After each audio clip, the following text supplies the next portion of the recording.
Gabay sa pag-aalaga ng isdang pang-aquarium. Pakainin ng isda ng sapat na dami. 1 beses sa umaga at 1 beses sa gabi. Buksan ang ilaw mula umaga at patayin ito sa gabi. Maaari mong panatiling bukas ang ilaw ng 8 oras o hanggang 12 oras sa pinakamahabang oras. Tandaan, ang ilaw ay nagsisilbing araw para sa kanila na pinagkukunan ng enerhiya. Ang gabi ay kanilang panahon ng pahinga, kaya't hindi dapat bukas ang ilaw ng 24 oras. Ang mga aquarium ay may natural na evaporation o kusang pagbabawas ng tubig na nagiging sanhi ng pagbaba ng water level nito. Dapat mong palitan ito sa pamamagitan ng pagdagdag lamang ng tubig.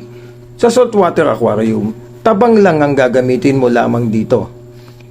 Tabang ang ibabanto mo, iwasan ang paggamit ng tubig na may chlorine tulad ng tubig na galing sa Water District o Maynila dahil may chlorine ito. Mainam na gumamit ng tap water o mag-stock ng tubig at maglagay ng water conditioner na may content na regarding sa pH at iba pang mabubuting para sa tubig. Ito'y mabibili sa pet shop. Siguraduhin wala ng amoy ng chlorine ang tubig bago ito gamitin o pangbanto sa aquarium mo. Maaari ka rin gumamit ng purified water na galing sa water station. Ngunit siguraduhin hindi ito alkaline o mineral water talaga dahil pwede itong makasama sa mga isda dahil matapang ito.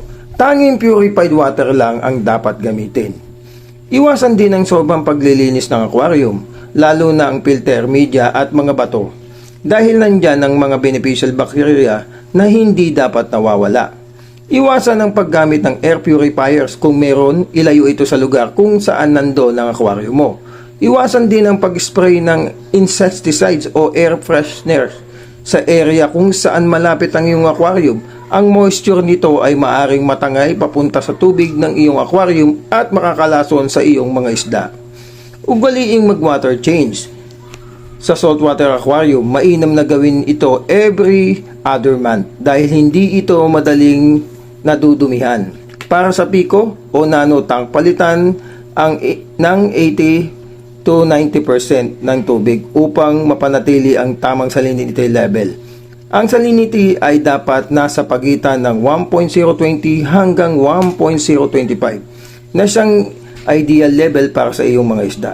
Sa freshwater aquarium naman, palitan ng 50% na tubig kada 3 araw o 1 linggo.